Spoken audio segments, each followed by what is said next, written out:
Messieurs, dames, que les choses soient claires. Article 1, les hommes naissent et demeurent libres et égaux en droit. Des distinctions sociales ne peuvent être fondées que sur l'utilité commune.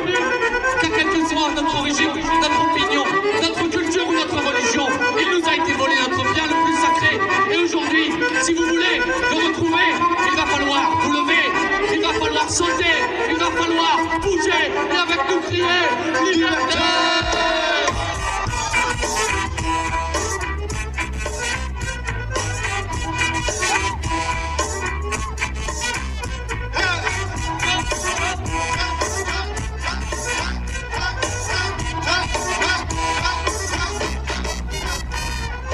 Je me présente déjà, je suis Laurie Lèvre, la suppléante de Pierre Pollard, et nous sommes ravis de vous accueillir pour lancer la grande campagne des législatives dans cette actualité politique passionnante.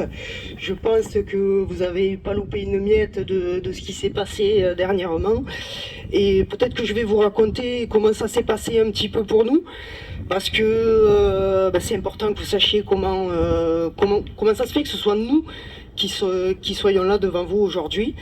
Donc je vous prie d'être indulgents, je vais essayer de ne pas trop bafouiller et de m'exprimer clairement envers vous. Donc nous on prépare ces législatives depuis bien avant la présidentielle, où vous avez constaté qu'on n'est pas parti du tout unis. On est parti avec moult candidats de gauche, donc cette union on s'y attendait pas. Et bon, la stratégie politique, moi c'est pas trop mon truc. Je suis là, je soutiens Jean-Luc Mélenchon depuis, c'est ma 3e campagne présidentielle et législative. Et donc, à vrai dire, personnellement, je m'étais même pas posé la question, vu que au présidentiel, on est parti en ordre dispersé. Nous nous sommes préparés pour l'Union populaire à défendre l'avenir en commun et à défendre le programme de Jean-Luc Mélenchon pour les législatives, et on a embrayé dès la suite du 2e tour. Jean-Luc nous a dit maintenant c'est à vous de faire mieux, c'est à vous de mener le combat. Donc on est là, et c'est vrai qu'on n'avait pas trop pris l'avis des uns et des autres. Et puis là arrive cette espèce de miracle qui est l'union de la gauche. Donc c'est une excellente chose, sachez que j'en suis ravi. Et donc nous avons eu un grand accord national sur lequel on n'a pas eu notre mot à dire, et qui a fait qu'il y a eu un partage des circonscriptions entre l'Union populaire, qui va devenir, donc ne vous inquiétez pas, on va refaire la banderole avec le nouveau logo, donc qui va devenir la nouvelle Union populaire écologique et sociale. Donc j'étais où ? Donc voilà, pour la 5e circonscription de l'Hérault, il se trouve que c'est Pierre et moi-même qui avons été, l'investiture officielle, ce sera samedi, mais c'est nous qui allons défendre les couleurs de cette grande union. Et quand on porte un combat depuis des années, c'est déjà difficile de le porter, mais je pense que c'est encore plus difficile de laisser la place. Et je voudrais saluer ce soir ceux qui vont devoir laisser la place. Donc tous nos camarades des autres partis de gauche, et en particulier ici à Bédarieux, le Parti communiste. Donc voilà, je vous remercie et je vous salue ce soir. Donc, certains ont pu voir comme une étrangeté l'arrivée du Parti socialiste dans cette union, parce que moi j'ai appris à cette occasion que le Parti socialiste était de gauche. Donc j'étais pas au courant, parce qu'apparemment ça remonte à une lointaine période, j'étais pas encore né. Et donc c'était quand même assez frustrant et incompréhensible de voir des gens comme Hollande, Cazeneuve, Manuel Valls, Carole Delga se réclamer de la gauche. Donc c'est quand même un grand soulagement de les voir partir chez LREM, de voir que ce sont eux les frondeurs et que ce sont eux qui s'en aillent maintenant, et ça a le mérite de mettre les choses au clair. Parce que les valeurs de la gauche, c'est nous qui les défendons. Et ce qui est important, l'accord n'est pas parfait. Rien n'est parfait. Et il ne sera pas respecté partout. Donc voilà, il ne faut pas se faire d'illusions là-dessus, mais ce qui est très important, c'est qu'on a réussi un accord sur un programme de rupture. Un programme qui porte nos valeurs. Un programme sur lequel on va pouvoir enfin porter nos thèmes de campagne médiatiquement et sur lequel on va enfin pouvoir parler du changement climatique, d'écologie. Vous avez remarqué, entre les deux tours... Attends, je vais boire un coup. Donc, entre les deux tours, le sujet de l'écologie était largement absent du débat. Je crois qu'ils ont passé 10 minutes sur les 3 heures de débat à parler d'écologie.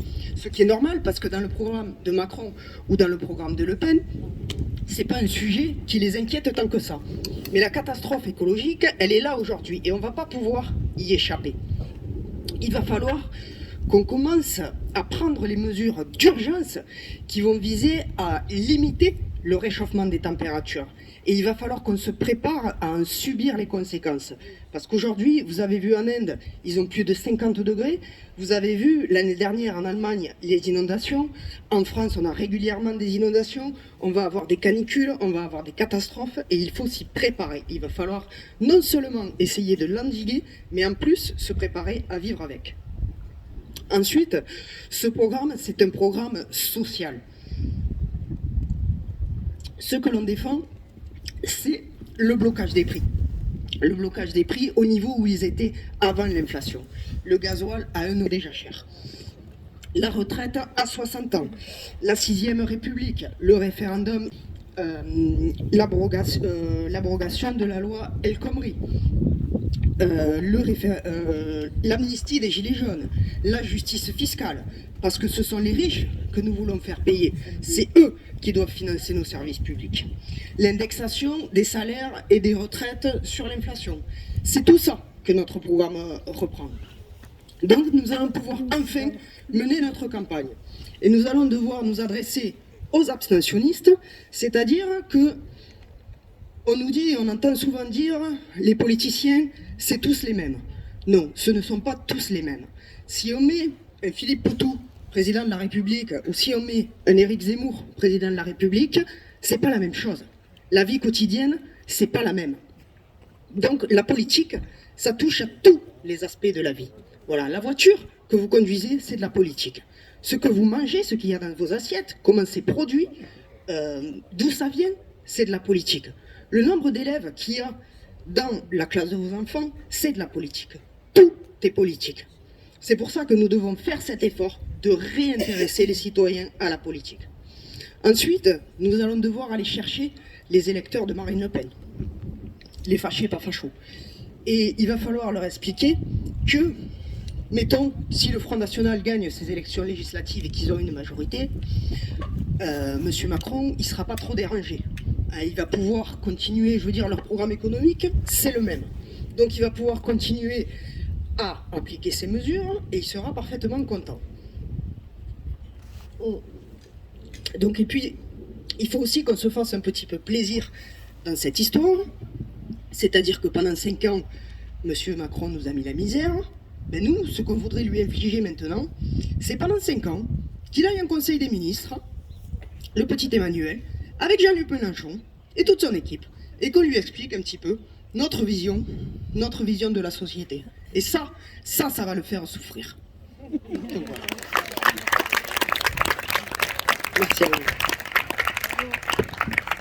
Merci à vous. Merci Laurie. Merci pour ces mots pleins de sincérité et d'enthousiasme qui te correspondent tout à fait. Et donc là, avant de prendre la parole, je cède la parole à René Revol, que je suppose vous connaissez toutes et tous. C'est un compagnon de route de longue date de Jean-Luc Mélenchon et il nous a fait l'amitié d'être avec nous ce soir et je le remercie vivement. Merci René. Bonsoir à tous, merci Laurie, merci Pierre pour votre invitation. Et je suis heureux d'être ici, de rencontrer aussi beaucoup de visages amis avec qui on a partagé des combats il y a fort longtemps. Et les uns et les autres, nous étions un peu tristes de ne pas être exactement dans le même couloir pour nous battre. Et maintenant, nous revoilà dans le même couloir. Juste quelques mots, sans être trop long. Un de mes maîtres en politique, quand j'avais 20 ans, m'a dit « Tu sais, tu dois jamais opposer mobilisation sociale et mobilisation électorale ». Et j'ai le sentiment que ce qui s'est passé le 10 avril, c'est que c'était une mobilisation électorale qui prenait appui sur les mobilisations sociales que nous avions faites. Que ça soit sur la bataille sur la SNCF, la bataille sur les retraites, le mouvement des Gilets jaunes, les batailles des étudiants contre Parcoursup, que je n'oublie pas, parce que c'est une véritable catastrophe qui détruit l'avenir de nos jeunes quand ils sortent du bac et qu'ils ne savent pas où ils doivent aller. Toutes ces batailles sociales, qu'il s'agisse aussi des batailles écologiques, des batailles contre les grands projets inutiles, comme je le fais dans ma commune à Gramel. Sur tous ces projets-là, il y a eu des mobilisations. Et ensuite, se trouvant devant l'échéance électorale et devant une offre électorale qui était éclatée à gauche, eh bien, il y a eu la construction patiente d'une issue. Tout le monde a pu remarquer que Jean-Luc Mélenchon, dont on sait qu'il a la langue bien pendue et qui s'est piqué parfois, s'est retenu pendant toute la campagne d'attaquer quiconque, à part Macron et Le Pen, et de faire qu'ainsi il puisse capter cette mobilisation sociale pour qu'elle devienne une mobilisation électorale. Alors le soir de l'élection, les uns et les autres, nous étions très amers du fait qu'il manquait un poil pour passer au deuxième tour. Mais on n'avait pas le même sentiment qu'il y a 5 ans. On avait la rage, mais on avait aussi de la détermination. On se disait que ça ne pouvait pas en rester là. D'autant plus que Macron a ensuite été élu sans enthousiasme, sans élan, sans adhésion, aucune manifestation de soutien. L'un de mes collègues maires qui a le malheur d'être suppléant d'une candidate LREM, qui vient d'ailleurs de passer à la trappe pour des histoires personnelles, ce maire, je l'aime bien, il a beau être LREM, il est sympa. Et je lui dis, alors comment ça se passe ta campagne? Il me dit, m'en parle pas, je me fais engueuler tous les jours. Je lui dis, mais il y a quand même des gens qui ont voté Macron, il y a donc des gens qui sont pour vous. Il me dit, mais c'est les électeurs qui ont voté Macron qui m'engueulent. Donc c'est un signe, si vous voulez, c'est un signe qu'ils ne sont pas à l'aise et ils ne sont pas dans l'enthousiasme. Et donc face à cela, il fallait qu'on construise une issue. Et cette issue, c'est celle qui vient d'aboutir. C'est de dire, voilà, nous nous présentons aux législatives parce que nous connaissons, nous, la Constitution. Nous savons que celui qui dirige le pays, c'est le gouvernement. C'est l'article 20 de la Constitution. Le gouvernement détermine et conduit la politique de la nation. Et c'est le Premier ministre qui conduit la politique de la nation. Et que le président de la République, simplement, est obligé de présider sans pouvoir contrevenir aux décisions du gouvernement. Il faut qu'on le sache, ça. On offre cette issue. Alors, les plus jeunes d'entre nous ne se souviennent pas très bien de cette période parce qu'elle existait avant 2002. Mais lorsque Lionel Jospin a été élu avec la gauche plurielle en 1997 et qu'il a décidé les 35 heures, vous voyez pas, on était à 39 heures et que d'un seul coup on passe à 35 heures, Chirac n'a rien pu faire, il ne peut rien faire. C'est le gouvernement qui décide. Et on va faire pareil. On va faire pareil. Et aujourd'hui, notre objectif, c'est de faire qu'on fasse un gouvernement de cette coalition qui vient de se constituer, qui puisse être dirigé par Jean-Luc Mélenchon et qui mette en œuvre la plateforme électorale à laquelle nous sommes aboutis, qui reprend les points essentiels que nous avions développés dans l'avenir en commun. Et nous nous sommes aperçus que pendant toute la campagne, que ce soit les communistes, les écologistes ou certains socialistes, eh bien, nous avions les mêmes objectifs et on trouvait désolant de se retrouver divisés. Donc aujourd'hui, on a cette plateforme qui est commune. Et demain, les élections législatives, les gens devront choisir. Si vous voulez la retraite à 65 ans, votez pour une majorité pour Macron. Si vous voulez la retraite à 60 ans, votez pour notre coalition, pour l'Union populaire élargie, la nouvelle Union populaire, telle que nous l'avons constituée, écologique et sociale. Donc ce choix, il sera là. Enfin, un dernier point, juste parce que, voilà, je les écoute là depuis quelques jours, ça m'énerve. J'écoute. Il y en a qui disent, oui, le candidat à une élection législative, il est là pour représenter son territoire. Il représente sa circonscription, comme si c'était un canton, vous voyez ce que je veux dire, voilà. Donc il est le délégué de son territoire, et il va à Paris représenter son territoire. Certes, il est élu par un territoire. Certes, les racines dans lesquelles nous puisons sont celles des territoires où nous sommes, d'accord? Bon, j'en sais quelque chose, mais en tant que maire, depuis 12 ans, on représente quelque chose qui s'est produit. Voilà. Mais quand on arrive à l'Assemblée nationale, comme le disait très bien Robespierre, on n'est pas l'élu d'un lieu, on est l'élu de la nation et on définit la politique de la nation. Et lorsque Pierre Pollard, devenu député, votera la retraite à 60 ans, il ne la votera pas pour sa circonscription, il la votera pour toute la France. Et lorsque il sera député, qu'il sera amené à voter le blocage des prix, il sera pour tout le monde. Ça signifie qu'aujourd'hui, nous n'allons pas faire une campagne chacun dans notre coin. C'est pour ça qu'on en a discuté aussi avant. On va mener cette bataille tous ensemble, à l'échelle du département. Et je voudrais ici particulièrement saluer toutes les autres forces politiques, à part la France Insoumise, qui a pris cette initiative et qui ont eu la capacité à se regrouper. On a tous fait des efforts depuis 15 jours. C'était pénible, on était un peu suspendus aux nouvelles que nous donnait la radio ou la télé, ou surtout les lignes d'information sur nos téléphones. On était suspendus à ces discussions et on se demandait mais comment on peut intervenir dedans. Et moi je croisais tous les jours des gens qui me disaient mais alors est-ce que tu veux pas leur dire qu'on veut l'union, qu'on veut le rassemblement, que c'est possible de gagner ce rassemblement. N'oubliez-le pas, de l'autre côté ils seront divisés, il y aura LR, LREM, le Front National avec la concurrence de Zemmour. Et si la gauche elle est rassemblée et unie, elle peut être au second tour et être majoritaire. Et à ce moment-là, on mettra en œuvre notre programme. C'est donc essentiel aujourd'hui d'aller dans ce sens. Et lorsque j'étais amené à polémiquer sur le fait que ce qui va rester du Parti Socialiste et qui est majoritaire dans les instances officielles de ce département, ils vont présenter des candidats qui ne seront pas des candidats socialistes puisque c'est nous qui aurons l'étiquette. Voilà, c'était drôle pour une fois, tiens, longtemps que ça m'est pas arrivé. Et donc, eh bien, ils vont présenter leurs candidats, mais il ne s'agit pas de polémiquer. Ils ont dit, bon, vous avez le droit, hein, c'est le suffrage universel, le droit de vous présenter. Mais en vous présentant, vous savez très bien ce que vous faites. Vous n'avez aucune prétention à être élu, vous le savez puisque vous divisez votre camp. Le seul objectif que vous allez, la seule chose que vous allez permettre, c'est permettre à LREM de nous battre aux élections et de nous éviter d'être au second tour, parce qu'à partir du moment où on sera au second tour, eh bien quelque chose se déclenchera. Donc ça, je suis sûr que le peuple de gauche, que l'ensemble de la population, à partir du moment où ils comprendront que l'enjeu est celui-là, l'enjeu, c'est le pouvoir et pouvoir changer la vie des gens. Et de ce point de vue, Laurie a totalement raison. La vie quotidienne n'est pas la même selon les décisions politiques qui sont prises, car effectivement, tu as raison, tout est politique.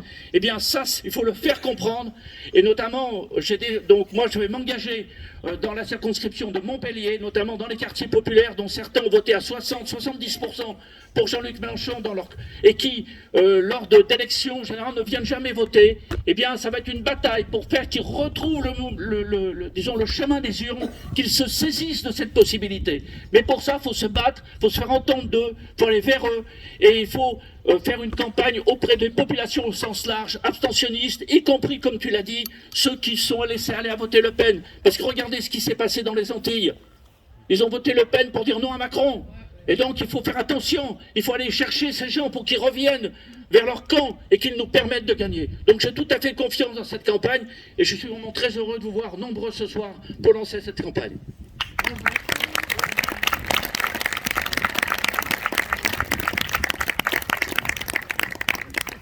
Merci René. En fait, c'est pas facile de prendre la parole après vous deux. C'est un sacré challenge même. En tout cas, merci à toutes et tous d'être là ce soir donc au parc Pierre Rabhi. Donc effectivement, c'est vraiment un vrai plaisir pour moi. Et je dois aussi vous dire la fierté. Je suis vraiment très fier de pouvoir porter la bannière de la nouvelle Union populaire écologique et sociale.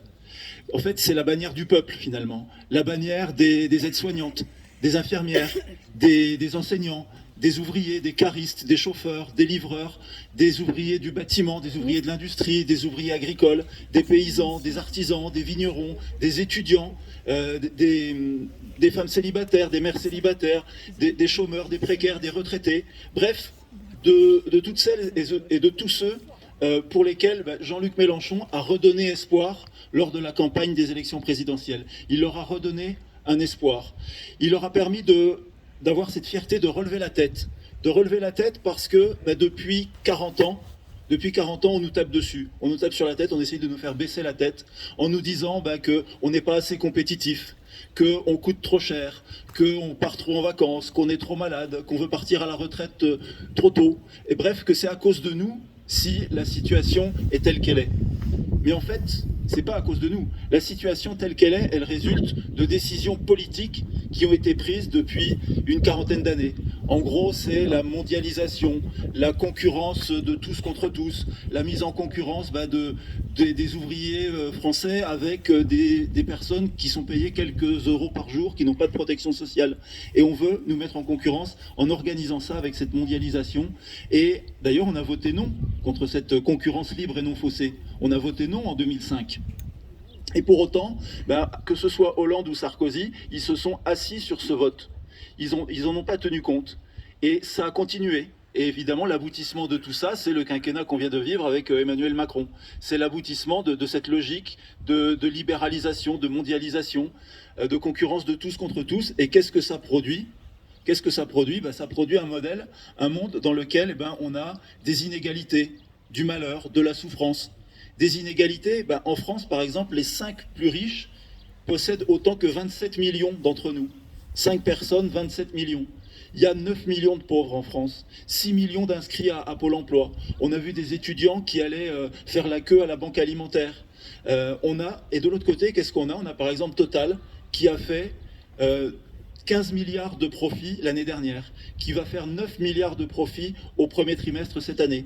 On a quelque part d'un côté le rationnement pour nous, et de l'autre côté, d'autres qui se gavent. On a vu, par exemple aussi, les 18 000 lits d'hôpitaux qui ont été fermés pendant la pandémie.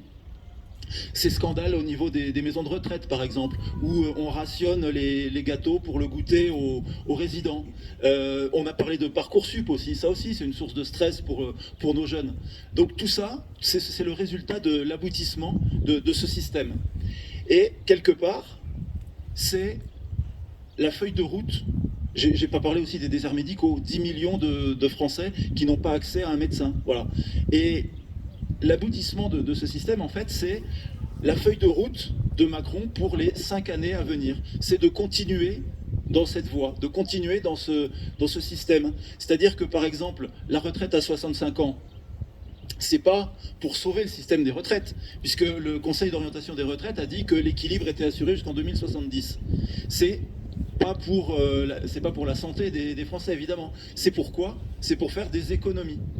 La retraite à 65 ans. C'est pour faire des économies parce qu'il est prévu dans les 5 années qui viennent 3% d'économies de dépenses publiques par an, c'est-à-dire 75 milliards d'économies sur la dépense publique.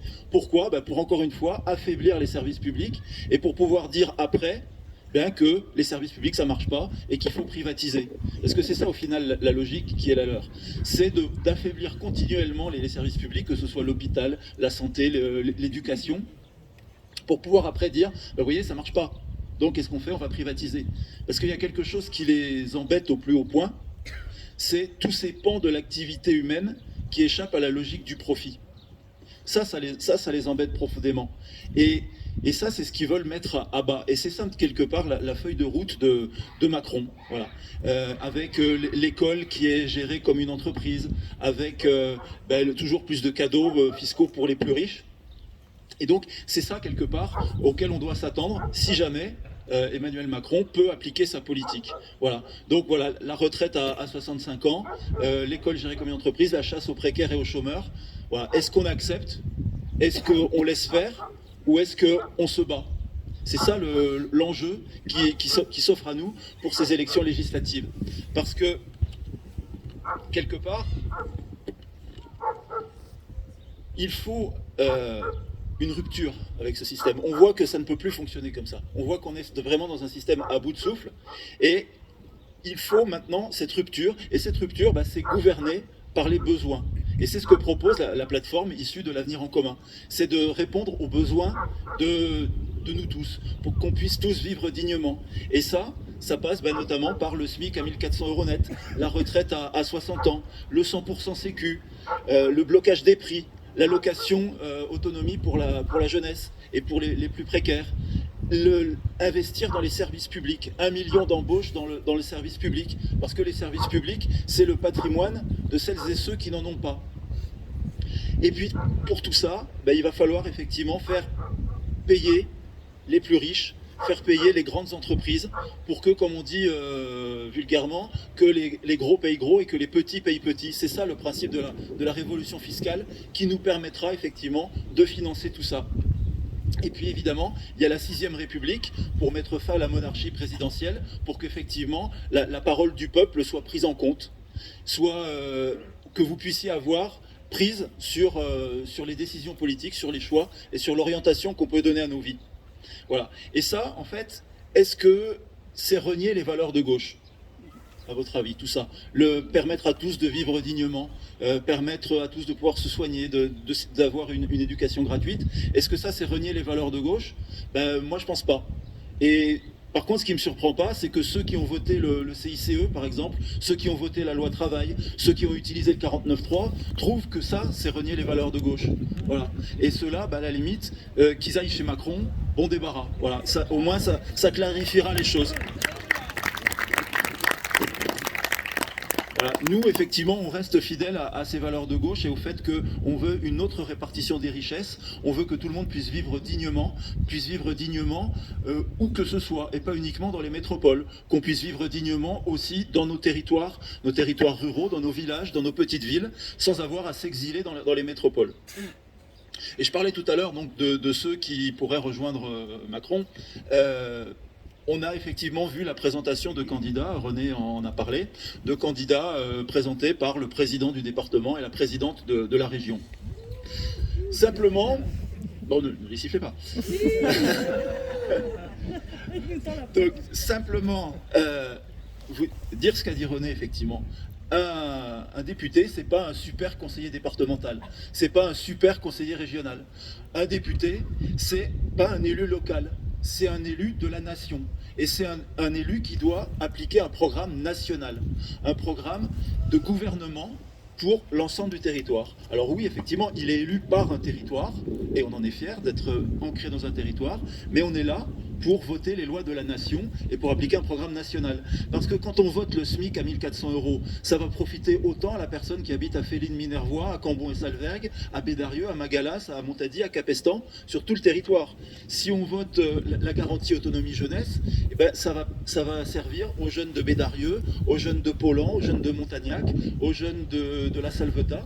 Si on rénove 700 000 logements par an, eh ben, ça va profiter à la personne qui vit dans une passoire thermique à 40 ou à Nissan ou à Capestan. Si on vote l'éducation réellement gratuite, ben, ça va profiter à tous les jeunes du territoire. Donc en fait, on travaille évidemment pour le territoire en votant, en changeant la vie pour l'ensemble du pays. Voilà. Donc c'est ça qu'il faut retenir. C'est qu'un député, c'est un élu qui va permettre d'appliquer un programme national. Et c'est pour ça qu'il faut qu'on ait une majorité à l'Assemblée. Et le rassemblement de la nouvelle Union populaire écologique et sociale sera un outil pour avoir cette majorité à l'Assemblée et pouvoir appliquer ce programme. Alors quand je disais que le député, c'est pas un élu local, mais il doit aussi avoir un ancrage territorial. Et j'en viens au député Rassemblement National, au candidat Rassemblement National, qu'on ne voit jamais et qui n'existe que par et pour Marine Le Pen. À peine si on a leur photo sur les tracts, on a la photo de Marine Le Pen. Donc ces gens-là, effectivement, d'une part, ils ne sont pas ancrés dans le territoire, et puis d'autre part, dans leur programme, il n'y a rien de tout ce qu'on a dit. Il n'y a rien sur le logement, il n'y a rien sur le temps de travail, il n'y a rien sur les services publics. Dans leur programme, ils ne parlent pas des ouvriers, ils ne parlent pas des dividendes, ils parlent de rien de ce qui nous intéresse. Et donc ça veut dire qu'effectivement, c'est pas la solution. Et ça va être un des enjeux aussi, un des enjeux de cette campagne, c'est d'aller chercher ceux qui éventuellement ont pu voter pour le Rassemblement National, en leur expliquant que d'une part, ils auront un candidat qui ne sera pas ancré dans le territoire, et d'autre part, que ce candidat appliquera un programme qui ne répond absolument pas à leurs attentes. Donc, en ce qui me concerne, je me suis mélangé dans mes fiches. Voilà, tout ça pour vous dire que je suis maire de Capestan, donc le territoire, je le connais. Et donc, comme je l'ai dit, un député, c'est pas un élu local, mais il doit avoir aussi une connaissance fine de son territoire, de connaître les problématiques de son territoire pour pouvoir les faire remonter à l'Assemblée, de pouvoir être le porte-voix, de pouvoir être votre voix à Paris, votre voix à l'Assemblée. Et moi, par exemple, il y a des sujets qui me tiennent particulièrement à cœur, c'est la désertification médicale. Voilà. Donc à Capestan, on a trouvé une solution, on n'est pas les seuls, mais on l'a mis en place depuis 2016 avec des médecins salariés par la commune, par la collectivité. Ben ça se retrouve dans le programme de l'avenir en commun et ce sera une de mes missions à l'Assemblée que je me suis fixée, c'est de développer cette pratique du salariat des médecins dans l'ensemble des territoires, notamment les territoires ruraux, pour répondre à cette problématique. Il y a la question de l'eau, on en parlait hier à Rieussec, et puis on a un spécialiste à côté de nous. La question de l'eau, parce que l'eau, ça va être un des enjeux des années à venir, parce que c'est le nouveau filon de la spéculation, on appelle ça l'or bleu, et de plus en plus on a des produits financiers. On entend des financiers qui disent que l'eau est un produit financier comme les autres, qu'on n'est qu'au début de la révolution financière de l'eau. Et ça fait peur, franchement, quand on les entend dire ça. Et donc, l'eau, c'est un enjeu important dans nos collectivités, et notamment la rénovation des réseaux d'eau. Ça peut paraître quelque chose de très terre à terre, mais c'est hyper important de pouvoir être en capacité de préserver la ressource en rénovant les réseaux. Et dans le programme L'Avenir en commun, on a un plan d'action sur la rénovation des réseaux d'eau et d'assainissement. Et ça, effectivement, c'est une des missions que je me suis fixée, de pouvoir porter, parce que dans toutes les petites communes de notre territoire, on était hier à Rieussec, 77 habitants, et le maire nous parlait des difficultés qu'il a pour engager des travaux sur l'eau. Donc voilà, c'est tous ces sujets dont on peut s'imprégner en étant sur le territoire, mais qu'on fera remonter à Paris et qui s'intégreront dans le cadre d'un programme global de gouvernement. Voilà. Et j'en termine avec 3 points sur la façon que j'aurai d'exercer mon mandat. Parce que c'est important aussi d'être un élu dont vous connaissez les principes d'action. Le premier de mes principes, ce sera de dire que mon mandat sera révocable. C'est-à-dire que si suffisamment d'électeurs de la circonscription le souhaitent et estiment que je n'ai pas honoré le mandat qu'ils m'ont confié, donc le nombre on le fixera en temps voulu, mais si un nombre d'électeurs de la circonscription estime que je n'ai pas tenu mes engagements, je partirai. Voilà. Le mandat, il vous appartient et je souhaite que ce soit vraiment le cas. Ensuite, Macron disait qu'ils viennent me chercher. Moi, vous n'aurez pas à venir me chercher, parce que je ferai des permanences dans les 13 anciens chefs-lieux de canton. Je ne vais pas vous les citer tous de peur en oublier un, mais vous les connaissez, c'est vos anciens chefs-lieux de canton. Je ferai des permanences régulières dans l'ensemble de ces 13 anciens chefs-lieux de canton pour que vous puissiez venir me voir, me faire part de vos difficultés, de votre vie, voilà, et de pouvoir échanger avec vous pour pouvoir continuer à être dans le territoire. Et enfin, je veux être toujours un député à portée d'engueulade. On dit que le maire, c'est le seul élu à portée d'engueulade. Je vais adapter ce comportement aux députés et je ferai 4 réunions publiques par an pour rendre compte publiquement de mon mandat, en vous expliquant ce que j'ai voté, pourquoi je l'ai fait, pourquoi je ne l'ai pas fait, et que vous puissiez aussi me faire part, encore une fois, de vos attentes par rapport à l'exercice de mon mandat. Voilà. Donc,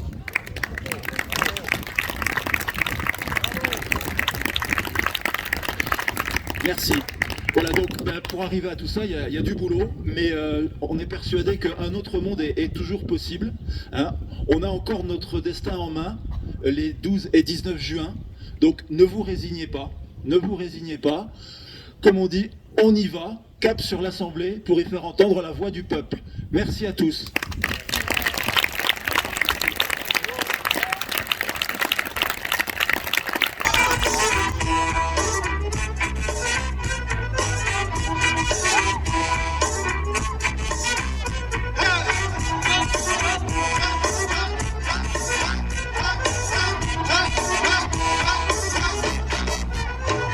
Dans la 6ème République, fini les cauchemars et ces mauvais rêves.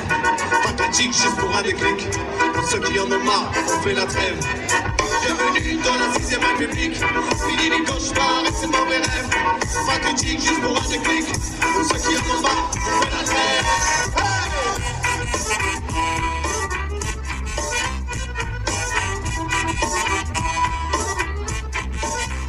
Tout le monde.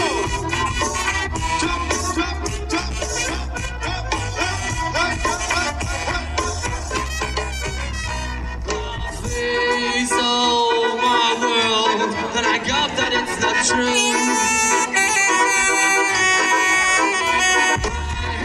hate all the sound.